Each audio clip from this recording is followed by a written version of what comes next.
பொதுவா அம்மனை வேண்டி நாம தான் விரதம் இருப்போம். இங்க அம்மனே நமக்காக பட்டினியா விரதம் இருக்கிறாங்கிற விஷயம் உங்களுக்கு தெரியுமா? அன்னை பார்வதிக்கு நிறைய ரூபங்கள் இருந்தாலும் மாரியம்மன் வடிவம் தான் எல்லா பக்தர்களுக்கும் இஷ்டமான ஒரு வடிவம். ஊருக்கு ஊர் அம்மன் இருந்தாலும் சமயபுரத்து அம்மன்னாலே அது ஒரு தனிச்சிறப்பு தான். ஒவ்வொரு தைப்பூசத்தன்றும் ஸ்ரீரங்கத்துல உள்ள ரங்கநாதரின் கோயில்ல இருந்து தன் தங்கைக்கு சீர்வரிசையாக பட்டு புடவைகள் மாலைகள்னு கொள்ளிடக்கரையில் தீர்த்தவாரிக்கு ஒரு அம்பிகைக்கு கொடுக்கப்படுது.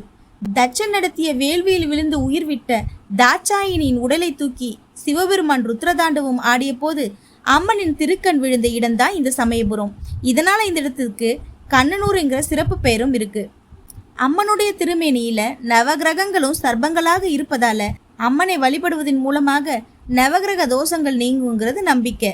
மும்மூர்த்திகளின் வேண்டுகோளுக்கு இணங்கி மாயாசூரனையும் அவனுடைய சகோதரர்களையும் அழிச்சு அவங்களோட தலைகளை ஒட்டியானமா அணிஞ்ச பெருமை இந்த அம்மனையே சேரும். அப்பேற்பட்ட பெருமை வாய்ந்த இந்த அம்மன் ஒவ்வொரு ஆண்டும் மாசி மாத கடைசி ஞாயிறு தொடங்கி பங்குனி மாத கடைசி ஞாயிறு வரை பக்தர்களுக்காக 28 நாட்கள் பச்சை பட்டினியா விரதம் இருக்காங்க. அம்மனுடைய விரதத்துக்கு என்ன காரணம்னு கேட்டா, தன்னுடைய பக்தர்களுக்கு நோய் நொடி தீவினைகள் அண்டாதிருக்க வேண்டி அம்மனே விரதம் மேற்கொள்றாங்க. அந்த 28 நாட்களுக்கும் அம்மனுக்கு நீர்மோர், பானகம், இளநீர், கரும்புச்சாறு போன்ற திரவ ஆகாரங்கள் மட்டுமே படைக்கப்படுது. நமக்காக விரதம் இருக்கக்கூடிய இந்த சமயபுர தாயின் கருணையை பற்றி நீங்க என்ன நினைக்கிறீங்கன்றத கமெண்ட்ல சொல்லுங்க.